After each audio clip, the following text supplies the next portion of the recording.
Big screen, smaller body, waterproof, capture it all at once, reliable. Now that's what's officially been teased from LG about the LG G6. What does that tell us, as well as all of the other leaks and rumours? I'm Saf from SuperSaf TV, and that's what we'll be finding out in this video. So the LG G5 was a pretty decent phone overall, I'd say, but it wasn't very successful, and that did come down to some criticism over the build and design, as well as the modularity, which didn't really work out as well as LG had hoped. So the first rumour is that LG will be ditching modularity altogether for the LG G6. I'm personally not complaining because I didn't even use it once for the G5. Now LG have teased a February launch date. When in February? Well, it's looking likely to be later in Feb. Around 26th of Feb is the date that's been rumoured, and that is around the time of Mobile World Congress, so that would make sense, and that is the date that you can expect to officially hear about the G6, with the launch coming shortly after. Normally we see the LG series around April time, but it looks like this year LG will be trying to push to try to get these out as soon as possible to make the most of the delay of the S8 because of the issues with the Note 7. So the current rumored date is the 10th of March when we'll be seeing the LG G6 on the shelves. That will be very early, and it'll be nice for them to get a head start over Samsung. Now, in terms of the build and design, we've seen plenty of leaked renders, especially from case manufacturers, which are pretty accurate at this time of year. So they do paint, I'd say, 90% of the picture of what the device is going to be looking like. Some renders may be a little bit more out there, but these renders do go in line with the big screen, smaller body, because we have minimal bezels. That's something consistent across all leaked renders. Now, in my opinion, that looks very, very nice, and LG have been known to make some great displays, so I think that is pretty convincing that we're going to be seeing some very, very small bezels. On the side, they're pretty much going to be non-existent if they're going to be there, and we're going to see some very small bezels on the top and bottom. For the build materials, we're looking at premium build materials, metal. Some rumors are saying possibly glass, but I would expect more of a metal build, possibly a reflective metal for the back plate, which we've seen on a few renders. Now you'll be able to customize the look of the G6 as well as any other smartphone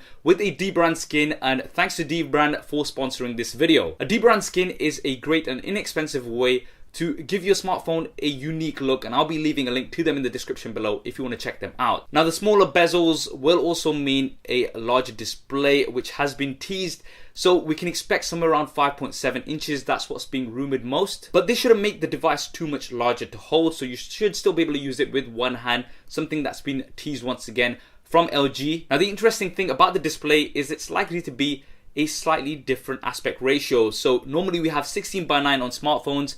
The LG G6 is likely to have an 18:9 or 2:1, whatever you want to call it. Now this ratio should allow for better multitasking. I mean, if you're holding the device in landscape format, you are going to have two full squares side by side. So for multi-windows and things, this is going to be absolutely ideal. The new ratio is also going to mean that we're going to have a slightly different resolution. So instead of Quad HD, we're going to have Quad HD Plus, so slightly more pixels to make up for that additional length. And the reliable aspect of LG's teaser may mean that we have some form of a shatter resistant screen. That will be pretty dope, but if it's not that, then it might mean something like a screen replacement program that LG are going to be offering if you do shatter your display. Now what about the internals? What's going to be powering this massive display?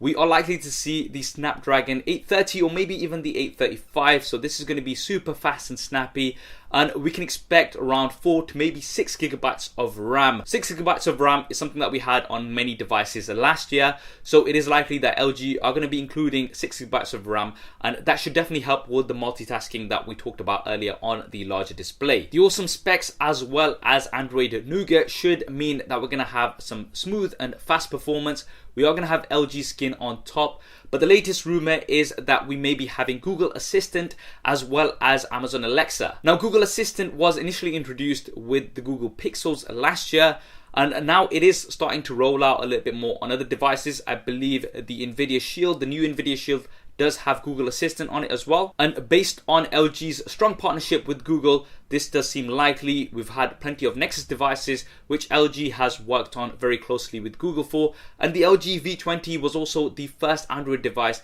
that shipped with Nougat out the box. So I'd say that Google Assistant is looking very, very likely. Now in terms of the cameras, I can pretty much guarantee that we're going to have a dual camera setup. This was very successful for LG last year on the G5 as well as on the V20, where you have a standard lens as well as a super wide lens, which is absolutely great for landscapes and things like that because you can capture so much more in your shot. Now resolution wise, we're looking at 16 megapixels for the main camera and possibly also 16 megapixels for the secondary camera too, which will be absolutely epic. Traditionally we've had 8 megapixels for the secondary camera, but this may also go up to roughly about 12. I'd say 12 maybe a little bit more likely because it's in the middle, and the capture it all at once tease may mean that we can take images from both at the same time. So whenever you click the shutter button, you may be taking an image from the standard camera as well as the super wide camera.